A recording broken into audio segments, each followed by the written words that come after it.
70ರ ದಶಕದಲ್ಲಿ ಅಂದಿನ ದಿನೇಶ್ ಗುಂಡೂರಾವ್ ಸರ್ಕಾರ ರೈತರ ಮೇಲೆ ಗೋಲಿಬಾರ್ ಮಾಡಿದೆ ಅಂತಾಗ ಇದರಲ್ಲಿ ಅವತ್ತು ಸಂಸ್ಥಾಪಕ ನಮ್ಮ ರೈತ ಸಂಘದವರ ಇವತ್ತು ನೆನಪಿನ ದಿನಾಚರಣೆ.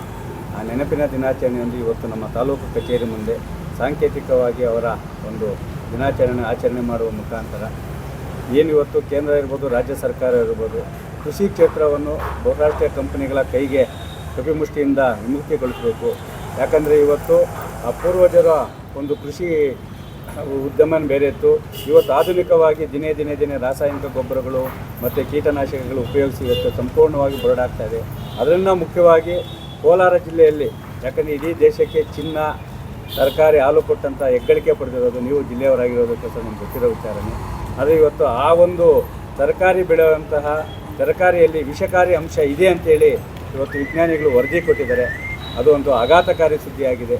ಅದಕ್ಕೋಸ್ಕರ ತಾವೂ ಸಹ ಒಬ್ಬ ತಾಲೂಕಿನ ಪ್ರಥಮ ಪ್ರಜೆಯಾಗಿರೋಕ್ಕೋಸ್ಕರ ಸಂಬಂಧಪಟ್ಟ ಕೃಷಿ ಮತ್ತು ತೋಟಗಾರಿಕೆ ಇಲಾಖೆ ಅಧಿಕಾರಿಗಳನ್ನು ಕರೆದು ಮತ್ತು ರೇಷ್ಮೆ ಇಲಾಖೆ ಅಧಿಕಾರಿಗಳನ್ನು ಕರೆದು ರೈತರು ಯಾಕೆ ಇವತ್ತು ಬುರುಡಾಗ್ತಾ ಇದೆ, ಮಣ್ಣಿನ ಫಲವತ್ತತೆ ಯಾಕೆ ಕಳ್ಕೊಳ್ತಾ ಇದೆ, ಅದರಿಂದ ಏನು ಇದಾಗಿದೆ ಅಂತೇಳಿ ಸಂಕ್ಷಿಪ್ತವಾಗಿ ಒಂದು ಸಭೆ ಮಾಡಿ ರೈತರಿಗೆ ಜಾಗೃತಿ ಮೂಡಿಸ್ಬೇಕಂತದ್ದು ಈ ಒಂದು ಕಾರ್ಯಕ್ರಮ ಮುಖಾಂತರ ನಿಮ್ಮನ್ನು ಒತ್ತಾಯ ಮಾಡೋ ಜೊತೆಗೆ ಸರ್ಕಾರಿ ಆಸ್ತಿಗಳನ್ನು ಅಂದರೆ ಕೆರೆ ಇರ್ಬೋದು, ರಾಜಕಾಲ ಇರ್ಬೋದು, ಗೋಮಾಳ ಇರ್ಬೋದು, ಆ ಒತ್ತುವರಿಗಳನ್ನು ತೆರವುಗೊಳಿಸಿ ಸಾರ್ವಜನಿಕರಿಗೆ ಮತ್ತು ಈ ಭೂಮಿ ಇಲ್ಲದ ಭೂಮಿಗಾರು ಕೊಡಿ, ಇಲ್ಲ ಕುರಿಗಾಯಿಗಳಿಗಾರು ಮೀಸಲಿಡಿ ಅಂತೇಳಿ ನಿಮ್ಮ ಒಂದು ಮನವಿ ಕೊಡುವ ಮುಖಾಂತರ ಈ ಕಾರ್ಯಕ್ರಮ ಅರ್ಥಪೂರ್ಣವಾಗಿ ಆಚರಣೆ ಮಾಡ್ತಾರೆ ಅಂತೇಳಿ.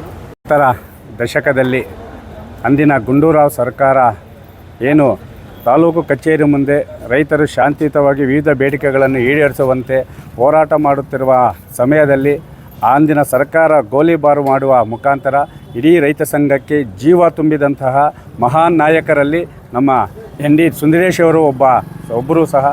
ಅವರ ಇವತ್ತು ನೆನಪಿನ ದಿನಾಚರಣೆಯಂದು ಕೇಂದ್ರ ಮತ್ತು ರಾಜ್ಯ ಸರ್ಕಾರಕ್ಕೆ ನಾವು ಒಂದು ಒತ್ತಾಯ ಮಾಡ್ತಾಯಿದ್ದೀವಿ.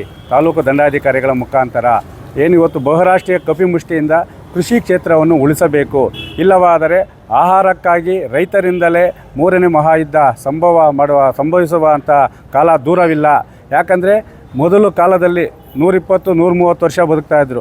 ಇವತ್ತು ಆಧುನಿಕತೆಯಾಗಿ ರಾಸಾಯನಿಕ ಗೊಬ್ಬರಗಳು ಮತ್ತು ಕೀಟನಾಶಕಗಳು, ರಸಗೊಬ್ಬರಗಳ ಹೆಚ್ಚಿನ ಹಾವಳಿಯಿಂದ ಇವತ್ತು ಇಡೀ ಭೂಮಿ ಫಲವತ್ತತೆಯನ್ನು ಗಳಿಸಿಕೊಂಡು ನಾವು ಬೆಳೀತಾ ಇರುವಂಥ ಬೆಳೆ ಸಂಪೂರ್ಣವಾಗಿ ವಿಷಕಾರಿಯಾಗಿ ನಮ್ಮ ಆರೋಗ್ಯವನ್ನು ಸಹ ಹದಗೆಡ್ತಾ ಇದೆ.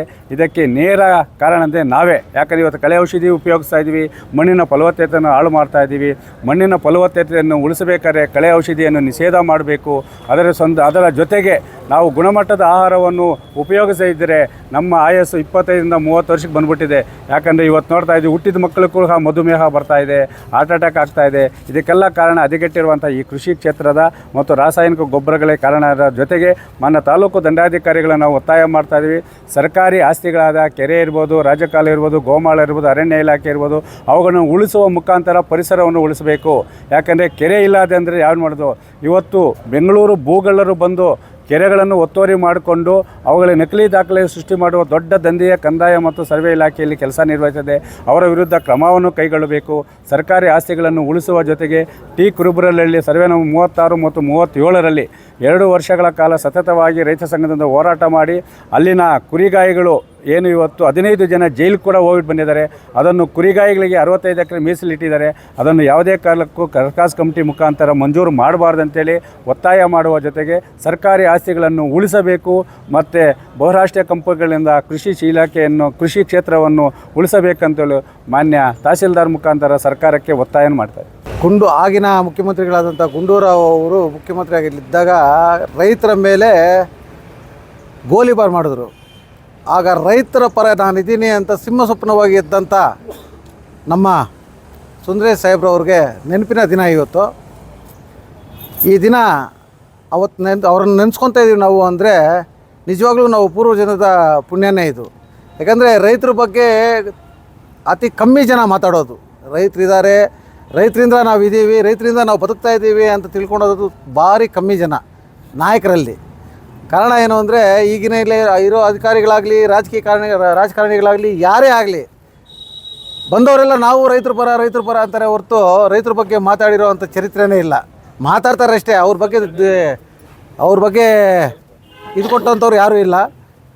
ಆದ್ದರಿಂದ ನಮ್ಮ ಸುಂದರೇಶಣ್ಣ ಅವ್ರನ್ನ ನೆನೆಸ್ಕೊಂಡು ಈ ದಿನ ಅವ್ರಿಗಾಗಿ ಒಂದೆರಡು ನಿಮಿಷ ಮೌನ ಆಚರಿಸೋಣ.